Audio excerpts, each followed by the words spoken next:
America की अपीली अदालत यानी कोर्ट ऑफ अपील्स ने ट्रंप द्वारा लगाए गए टैरिफ को इलीगल घोषित कर दिया है। तो क्या है अदालत का फैसला और भारत के ऊपर लगे टैरिफ पर इसका क्या असर होगा, मैं आपको इस वीडियो में बताऊंगा। मैंने पहले के वीडियो में बताया था कि ट्रंप द्वारा लगाए गए टैरिफ ज़्यादा दिनों तक टिकेंगे नहीं, क्योंकि इन टैरिफ्स का कोई लॉजिक नहीं है, बल्कि यह एक तरीके का टेररिज्म है अपनी बात मनवाने के लिए। इस बात को अमेरिका की अदालत ने भी माना है। अदालत के इस फैसले से ट्रंप को बहुत बड़ा झटका लगा है। The US court of appeals for the federal circuit का कहना है कि ट्रंप के पास वो अधिकार ही नहीं है जिससे वो इस तरीके का टैरिफ लगा सके। 11 जजेस की बेंच ने 7-4 से ट्रंप के खिलाफ निर्णय देते हुए कहा कि राष्ट्रपति ने 1977 के international emergency economic powers act का इस्तेमाल रेसिप्रोकल टैरिफ लगाने के लिए किया है, लेकिन यह कानून ट्रंप को टैरिफ लगाने का अनलिमिटेड अधिकार नहीं देता। अमेरिका में यह एक्ट इसलिए बनाया गया था कि अगर कोई नेशनल इमरजेंसी हो जिसमें अमेरिका को कोई अनप्रेसिडेंटेड खतरा यानी कि असाधारण खतरा महसूस हो, तो उस सिचुएशन में राष्ट्रपति इंटरनेशनल ट्रेड से रिलेटेड डिसीजंस ले सकते हैं। अदालत का कहना है इस एक्ट में टैरिफ से रिलेटेड कोई प्रोविजन है ही नहीं, यानी कि राष्ट्रपति ट्रंप ने अपने अधिकार क्षेत्र से बाहर जाकर टैरिफ लगाने का डिसीजन लिया है। हालांकि अदालत ने टैरिफ पर तत्काल रूप से कोई रोक नहीं लगाई, सरकार को 14 अक्टूबर तक सुप्रीम कोर्ट में अपील करने का मौका दिया है, लेकिन लगता नहीं कि सुप्रीम कोर्ट से भी ट्रंप को कोई राहत मिलने वाली है। अगर 14 अक्टूबर को सुप्रीम कोर्ट भी ट्रंप द्वारा लगाए गए टैरिफ को इलीगल करार देता है, तो जितने भी टैरिफ अभी तक ट्रंप सरकार ने घोषित किए हैं वह सारे हट जाएंगे।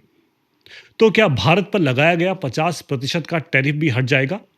इसके लिए पहले हमें भारत पर लगाए टैरिफ को समझना होगा। सबसे पहले ट्रंप ने 30 जुलाई को भारत पर 25% का रेसिप्रोकल टैरिफ लगाया था और उसके ऊपर 6 अगस्त को 25% का दंडात्मक टैरिफ इसलिए लगाया था कि भारत रूस से तेल खरीद रहा है। अदालत का जो निर्णय आया है वो रेसिप्रोकल टैरिफ को लेकर है, यानी कि सुप्रीम कोर्ट भी अगर ट्रंप के टैरिफ के खिलाफ निर्णय देता है तो भारत पर लगा 25% रेसिप्रोकल टैरिफ अपने आप हट जाएगा। लेकिन जो 25% एक्स्ट्रा टैरिफ रूस से तेल खरीदने के लिए लगाया गया है वह शायद ना हटे, क्योंकि ट्रंप सरकार इसे नेशनल सिक्योरिटी से जोड़कर दिखाने की कोशिश करेगी। लेकिन अगर सिर्फ 25% टैरिफ भी हट जाता है तो भारत के लिए बहुत बड़ी राहत की बात होगी। ऊपर से अभी तक ट्रंप सरकार ने टैरिफ से जितना भी रेवेन्यू कमाया है, जो कि लगभग $100 बिलियन से ज़्यादा का बताया जा रहा है, वह भी वापस करना पड़ेगा। यानी कि अमेरिकी खजाने को भारी नुकसान होने की पूरी संभावना है। ट्रंप पर विपक्ष, मीडिया और जनता लगातार हमलावर हैं। अभी सबसे बड़ा अटैक पूर्व national security adviser Jake Sullivan की तरफ से आया है, जिन्होंने कहा है कि ट्रंप ने ब्रांड अमेरिका को टॉयलेट में डाल दिया है। ट्रंप की वजह से अमेरिका की दुनिया भर में छीछा लेदर हो रही है। ट्रंप ने अमेरिका की इमेज को पूरी तरीके से बर्बाद कर दिया है। ट्रंप ने दुनिया के हर देश को अपना दुश्मन बना लिया है।